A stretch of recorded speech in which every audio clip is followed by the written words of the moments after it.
Welcome back mga kaaldab. Ito na naman po ang inyong lingkod, si Mr. Destiny. At magbibigay po tayo ng pinakamainit na update po ngayon sa social media.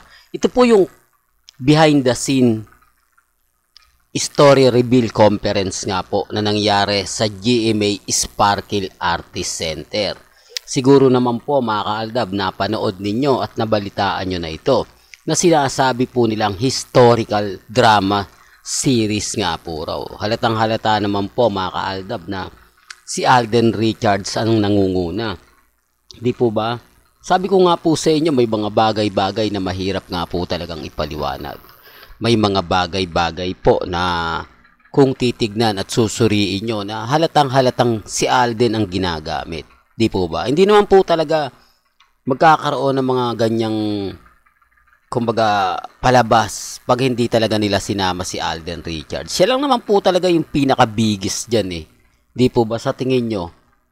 At yung mga iba, talagang ang ginawa ng GMA, pinagsama-sama nila yung malakas yung tangkilik sa cinema. Si Alden sa pelikula, si David, si Barbie, para sa mga series. Tapos siningit lang nila si Sanya, no? Parang binibigyan nila ng magandang break si Sanya Lopez. Di po ba? Yan base po Base po sa mga nakukuha nating impormasyon. Base po sa mga nakakalap natin. Di po ba? Sabi ko nga po sa inyo dito po sa channel ni Mr. Destiny kung ano lang po yung latest.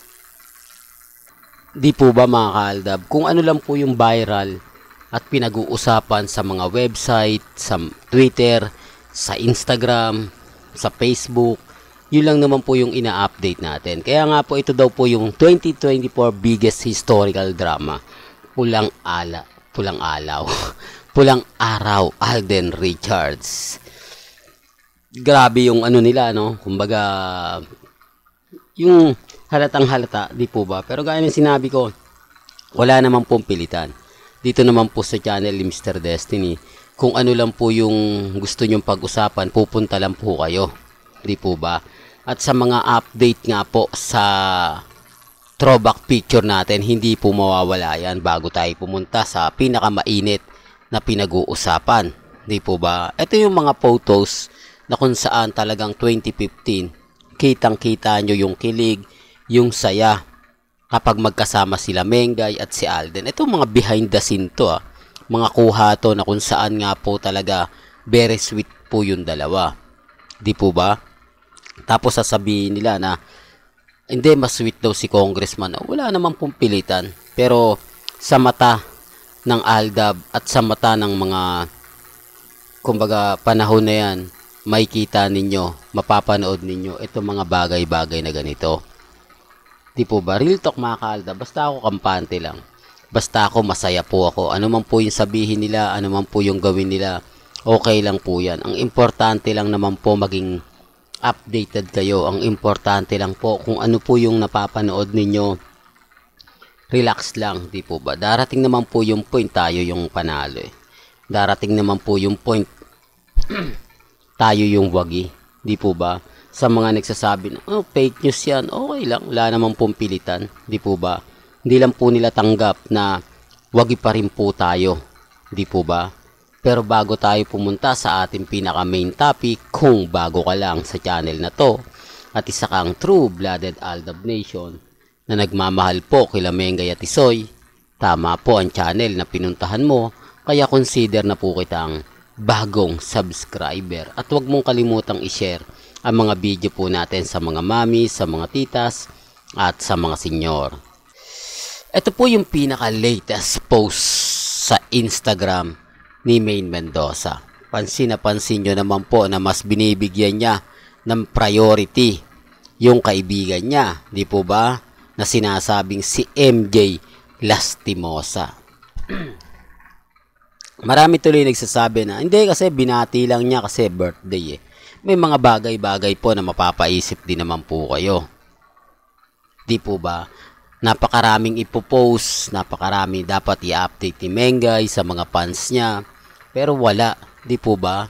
Tapos sasabihin nila, hindi kasi tamad na mag-post si Mengay. Kasi ganito ganyan. Bakit nagagawa niya mag-post di po ba, ng mga ganito sa Instagram. Sinasabi ko lang po ito para po sa kaalaman ng lahat. Di po ba? Kasi kapag walang post si Mengay, sinasabi nila tinatamad daw. Pag nag-post naman, kung ano-ano naman po yung sinasabi. Di po ba? Para lang mailihis na kung saan nga po nag-aantay ang mga army at main fanatics. So wala na, tapos na kasi yung Sarsuela. Ang ibig kong sabihin, kung dati po pwede po, ngayon medyo limitado na. Pansin nyo po ba, once a month lang ang nagpo-post si Congressman at si Main. Tapos nasaan na si Ibiang? Nasaan na yung isang tao na laging nagre-react, laging nagbibigay ng post sa mga website? Wala naman po kasing promotion. Unang-una, walang pelikula si Congressman. Walang guesting sa mga show sa ABS-CBN. Wala siyang update, hindi po ba? Tapos ang bali-balita nga po, hindi naman kumbaga nagagamit ang kapatid ni Congressman, si Jella Ataide, hindi nabibigyan ng magandang project ng Star Cinema. O kumbaga yung Kapamilya Star, ibig kong sabihin mga kaaldab, yung nasa dulo ng dila natin, di natin masabi mga kaaldab. Yung katulad po ng Kapamilya Artist Center, parang ganun, na sinasabing sinali pero hanggang sali lang, hindi nabibigyan ng magandang project. Di po ba? Kaya nga sabi ko sa inyo, gagalaw lang yan kapag may mga promotion, guesting, di po ba? Gaya nga po ng dati, Magandang Buhay, tapos ang daming guesting ni Congressman Arjo, at kasama si Ibiang, o di po ba, panay-post sila si Mengay, tapos ang topic nila si Mengay, o ngayon wala na, kasi wala nga pong promotion. Di po ba? Ito yung isa sa hindi po nila matanggap. Ito yung isa sa sinasabi ko na ayaw po nilang intindihin. Na mas gusto nila ganito, mas gusto nila ganon. Di po ba? Sabi ko nga po sa inyo dito po sa channel ni Mr. Destiny, lahat ng gusto nyo pong makita, agad-agad ko naman pong i-update eh. Di po ba? Kaya lang yung iba, hindi alam. Di po ba? Medyo, kailan ba yung post na yan? Nag-post pala sila ng ganyan. Kasi pag sinabi natin tapos hindi nila nakita, nagre-react sila. Sinasabi nila, hindi, fake news siya, wala naman akong nakita eh. Hindi po ba? Hindi naman po kasi may kita nyo. Maliban lang kung isa lang yung pinalo nyo sa Instagram. Po pwede. Hindi po ba? Eh hindi naman po. Marami naman po yung pinalo nyo. Siyempre, mapag-iiwanan na yan. Mapapailalim na yan. Hindi po katulad natin na once na may update, matik na yan, di po ba? Kumbaga, madali na natin makuha. Dahil lagi naman po tayo naka-standby sa social media. Tapos sasabihin nila, hindi tayo updated. Sino nga po ba ang mas updated? Sila? Okay lang. Sila po pala eh, di po ba? Ang sa akin lang naman po kasi mga kaaldab, kung ano lang po yung mga sinasabi nila, kung ano lang po yung mga pahayag nila, okay lang po yun. Po ba? Hindi naman po tayo namimilit at never naman po tayong nagpapa-apekto sa kanila. Ang sa akin lang po, kung ano lang po yung mga sinasabi, kung ano lang po yung mga mabibigat, di po ba? Doon lang po tayo. Kaya nga po ako nagtataka sa mga sinasabi at pahayag po ng iba. Na keso ganito, ganyan, Mr. Destiny, move on ka na. Sinisira mo lang. May kanya-kanya po tayong pananaw at opinyon. Di po ba?